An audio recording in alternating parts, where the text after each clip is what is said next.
ವೀರಗಾಸೆ ಎಂಬುದು ಇದು ಶೈವ ಸಂಪ್ರದಾಯಕ್ಕೆ ಸೇರಿದ್ದು. ಇದು ವೀರ ನೃತ್ಯ ಸಾಮೂಹಿಕ ವೀರ ನೃತ್ಯವನ್ನು ಒಳಗೊಂಡು ಕರ್ನಾಟಕದ ಜಾನಪದ ಕಲೆಗಳು 2ರಿಂದ 30 ಜನರವರೆಗೆ ಇದರಲ್ಲಿ ಭಾಗವಹಿಸಬಹುದು. ಇದು ಪಂಚವಾದ್ಯಗಳಾದ ತಾಳ, ಶ್ರುತಿ, ಚಮ್ಮಾಳ, ಓಲಗ, ಕರಡೆ ಬಳಕೆಯಾಗುತ್ತದೆ. ವೀರಗಾಸೆ ಕುಣಿಯದವರ ವೇಷಭೂಷಣ ವಿಶೇಷವಾಗಿರುತ್ತದೆ.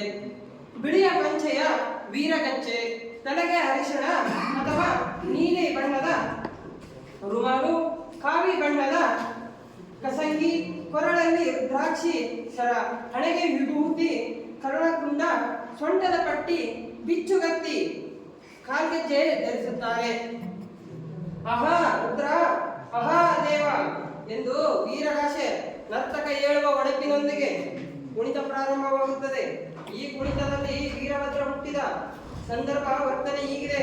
ವೀರಭದ್ರ ದೇವರು ಹುಟ್ಟಿದ ರೂಪ ಎಂದೊಡೆ ಹುಟ್ಟಿದಾಗಲೇ ವೀರಗಾಸೆ, ಮಂಜುಳಗಾಸೆ, ಬ್ರಹ್ಮಗಾಸೆ, ವಿಷ್ಣುಗಾಸೆ, ರುದ್ರಗಾಸೆ ಮೆಟ್ಟಿದ ಒನ್ನವಿಗೆ 1000 ಶಿರ, 3000 ನಯನ, 2000 ಭುಜ, ಕರಿಸಿದ ಕಣ್ಣು, ಜುಂಜುಗಂಡೆ.